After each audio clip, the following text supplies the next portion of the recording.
ప్రభునందు ప్రియులారా, ప్రభు నామమున మీకు వందనములు. ఈరోజు దేవుని యొక్క వాక్య ధ్యానము ఎఫెసీలకు రాసిన పత్రిక 1వ అధ్యాయము 14వ వచనము. దేవుని మహిమకు కీర్తి కలుగుటకై ఆయన సంపాదించుకొనిన ప్రజలకు విమోచనము కలుగు నిమిత్తము ఈ ఆత్మ మన స్వాస్థ్యమునకు సంచకరువుగా ఉన్నాడు. దేవుడి మాటలు దీవించి ఆశీర్వదించునుగాక.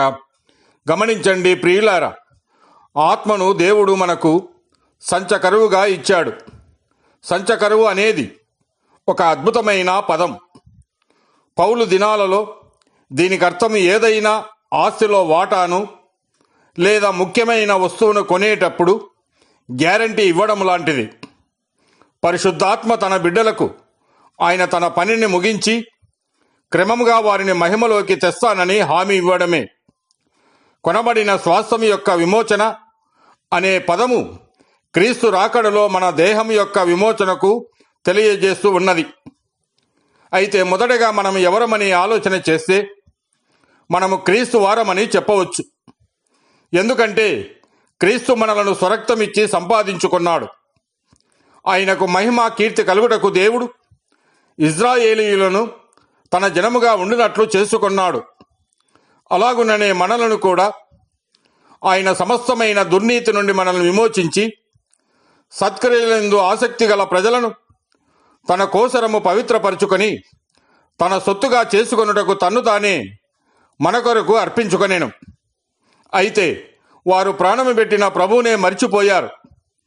ఇర్మియా గ్రంథము 13వ అధ్యాయం 11వ వచనం గమనిస్తే, నాకు కీర్తి స్తోత్ర మహిమలు కలుగుటకై వారు నాకు జనముగా ఉండినట్లు నేను ఇజ్రాయేలుల వంశస్థులనందరినీ యూదా వంశస్థులనందరినీ నడికట్టు నడుముకి అంటియున్న రీతిగా నన్ను అంటియుండ చేసితిని గాని వారు నా మాటలు వినకపోయి ఉన్నారని యెహోవా సెలవిచ్చుచూ ఉన్నాడు.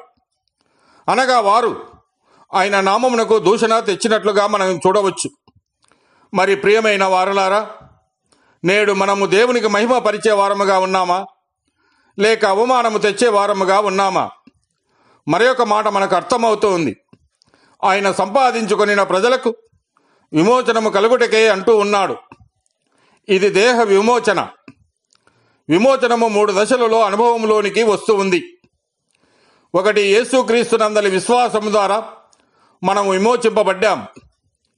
2, మనము క్రీస్తును పోలి ఎక్కువగా నడవడానికి ఆత్మ మన జీవితాల్లో పనిచేస్తున్నప్పుడు కలిగే విమోచన. 3, క్రీస్తు తిరిగి వచ్చినప్పుడు మనం ఆయన స్వరూపంలోనికి వచ్చినప్పుడు కలిగే విమోచనే. అయితే దేహ విమోచన కలుగుటకు సంచకరువుగా మనకు పరిశుద్ధాత్మని అనుగ్రహించనని కొరింథీయులకు రాసిన 2వ పత్రిక 5వ అధ్యాయంలో మనము చూస్తూ ఉన్నాం. ఆ దేహమే మహిమా దేహం. అంతవరకు ఆత్మచేత మనము ముద్రించబడితిమి.